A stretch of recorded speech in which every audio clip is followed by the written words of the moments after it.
Ready? Yes. Action. This is the scapula, so there's a bone right under here. We're looking at the shoulder. In fact, well, he could see part of the scapula coming across. There's the infraspinatus under the spine of the scapula. The supraspinatus above the spine. So supra, infra. And then there's two teres muscles. Teres minor, teres major. You can see how thick teres major is right here. And their action, think about it, when they shorten, they're going to abduct the arms. Okay, so here's the anatomical position. When these muscles shorten, here's the action. You see a little bit of abduction going on there.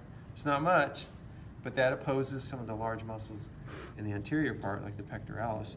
So we need something to oppose those. What I like about the teres major, because you have teres minor, teres major, how do you tell them apart? Well, the long head of the tricep is going to dissect them, separating the major from the minor. So this is the long head.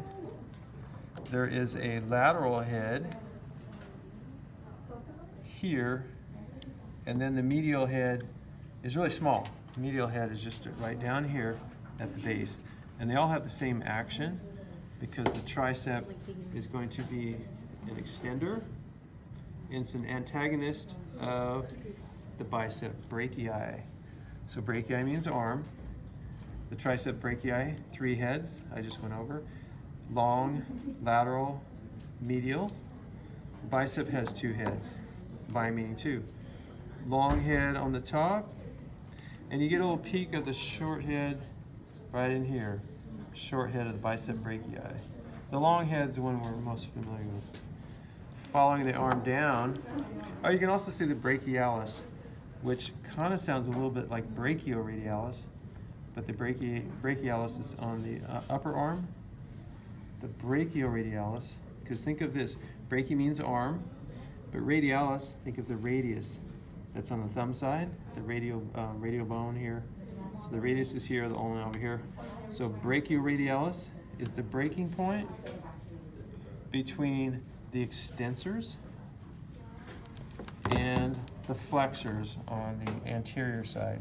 So when you see this huge brachioradialis, it's the largest forearm muscle, then think of it as a separation because all the muscles on the top have the basic same action, and that's extension. Now, if the muscle's on the lateral side, you're gonna have extension and a little bit of medial movement here.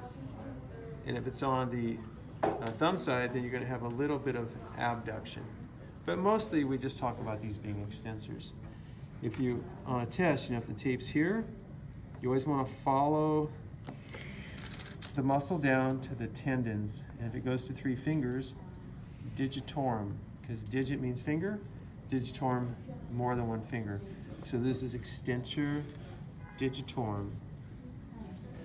Then if we follow it down, it goes into the little finger, then that's extensor digiti minimi for little finger.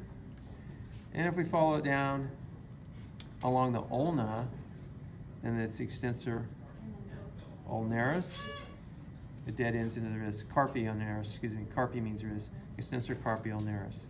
See how it dead ends right there. We have a pronator teres that helps us move the arm, rotate it. So now we're on the flexor side. And so all of these muscles, basically, it's very similar to extensors. They're going to flex, so they're going to shorten the angle. If we follow it up, because these all look kind of the same, like you think, well, how am I ever going to remember these? Follow it. And if it dead ends into the palm, then that's the palmaris longus. It's a long palmar muscle there. If it's on the radius side, then it's the flexor carpi radialis. And what else do we have here? The ulnaris, flexor carpi ulnaris right here on the ulna side. So ulnaris radialis. And these lumbricals we don't worry about on the lab test. I think we got the arm. That's a busy model right there. Here we have the trapezius, which is going to elevate the scapula like when someone's doing shrugs. If we look under the trapezius, we're going to see two rhomboid muscles that are attaching to the medial border of the scapula, the shoulder blade. There's the minor and the major rhomboid. We can also see the,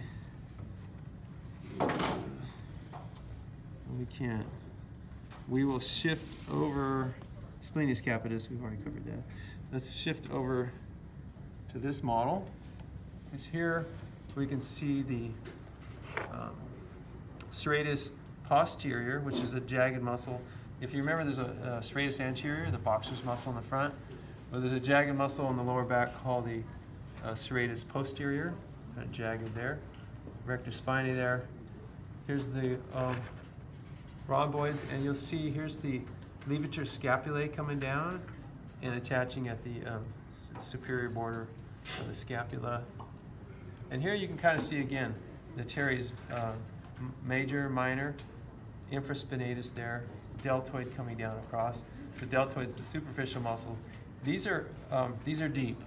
You often won't see these because the trapezius is covering the rhomboids, teres major, teres minor, all those. Here's the huge Latissimus Dorsi.